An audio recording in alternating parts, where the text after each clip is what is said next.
Our next read aloud is Planet of the Pies, which is part 3 in the Cloudy with a Chance of Meatballs series. Planet of the Pies, Cloudy with a Chance of Meatballs 3, written by Judy Barrett, drawn by Isidre Moniz.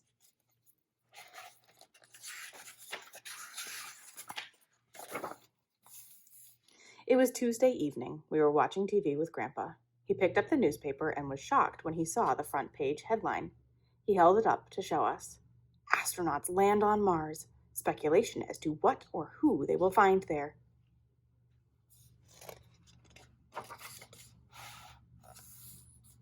Henry and I looked at each other in disbelief. I asked Grandpa what he thought they'd find on Mars. Henry said he hoped it would be aliens. Grandpa said, we'll have to wait and see, and if it's aliens, he hoped they'd be friendly ones. Moments later, a breaking news alert appeared on the TV. A noticeably startled reporter blurted out, "We interrupt this program for some earth-shaking news. We've just been informed that astronauts have discovered a thick, glutinous substance on Mars, both on the ground and falling from the sky. Here's a crazy thought. Could it be pie filling? That'd be pretty weird. Stay tuned, and we'll have an exclusive, first-of-its-kind interview with our astronauts, live from Mars."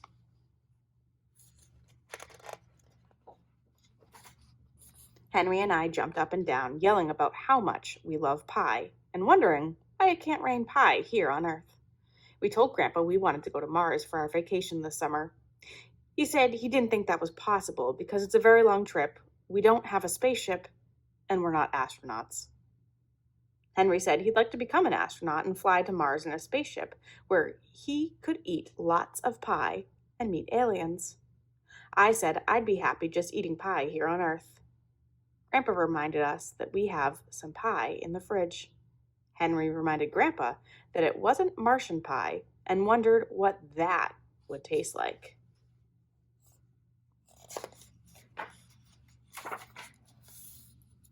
Grandpa said maybe we'd all get to find out someday, but enough about Mars and pie for now.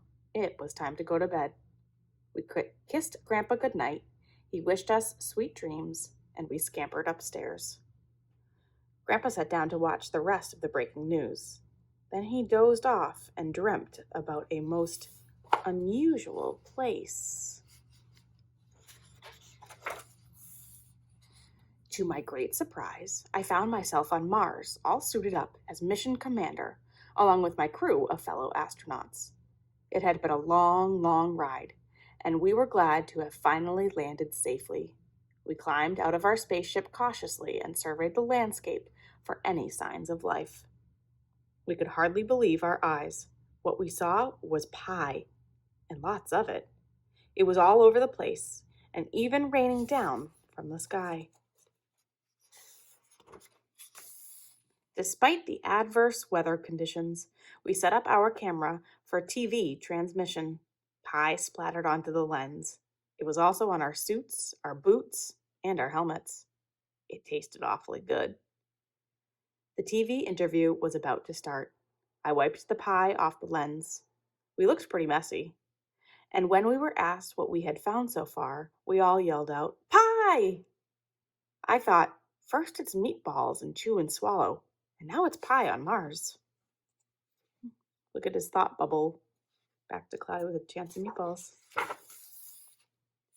In the distance, we saw a group of umbrella-carrying Martians coming toward us. There were tall ones and short ones, and some with strange pets. They were all mumbling. The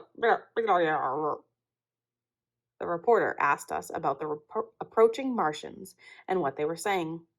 It was a peculiar-sounding language, lots of jumbled-up consonants.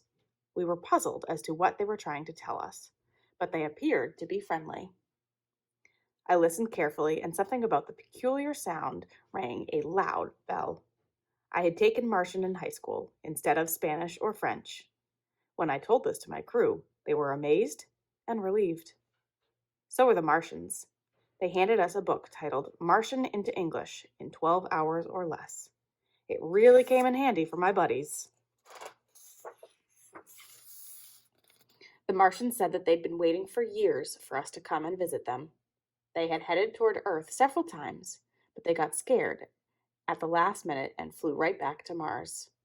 Now, here we were on Mars, and here they were with this annoying pie problem. It had started raining pie about 6 months ago between 5 p.m. and 7 p.m., just in time for dessert. They desperately needed help. It was just too much pie. They were stepping in it and dragging it into their homes on their feet, and their space cars got stuck in it. This was definitely a huge problem, and the last thing we thought we'd find on Mars. But we said we'd help them figure out a solution, and we did. They took us on a tour in their double-decker space bus. They drove in and around the pie, pointing out their homes, schools, parks, Martian monuments, and natural wonders. We saw just how much pie had piled up on the ground. They had built walls, houses, mountains, and sculptures with it, but it was apparent they couldn't keep this up. What they caught on their plates between 5 and 7, they ate for dessert, but the situation was most definitely getting out of hand.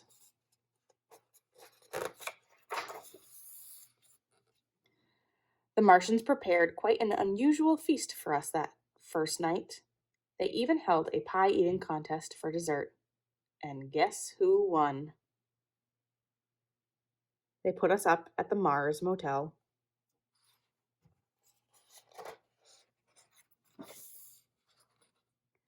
The next morning, we all got together to discuss the pie problem. I'd been thinking about it all night and had come up with an idea.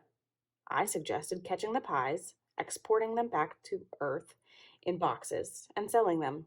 We'd be partners in a pie business, and we would call it Martian Pie. Tastes out of this world. They really liked that. But how would we catch the pies? If you want, pause the video right now, and you can create a way to catch the pies. I recommended constructing giant nets. The pies would land safely, and we could slide them off and put them in boxes. Everyone agreed that this was a wonderful idea and a fine solution to the pie problem. And so our joint venture officially began. We brought samples of the pies back to Earth for scientific analysis to make sure they passed our safety codes. And they did. So we packaged them and shipped them off everywhere. And I mean absolutely everywhere.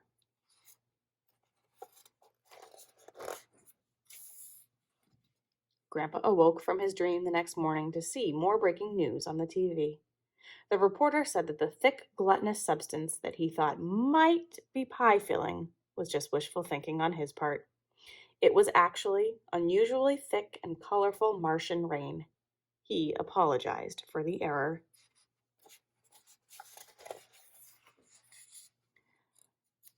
The front page headline read, "No pie on Mars, just bad weather." Under it was a picture of the astronauts. Henry and I noticed the resemblance to Grandpa and asked him, "Is that you in the picture?" "How could it be?" he said. "I wasn't on Mars. I was asleep in my chair." After dinner that evening, we all watched TV while Grandpa served us pie for dessert. "I'll bet this tastes a lot better than Martian pie," said Henry. "I'll bet it does," said Grandpa proudly, "because I made it myself."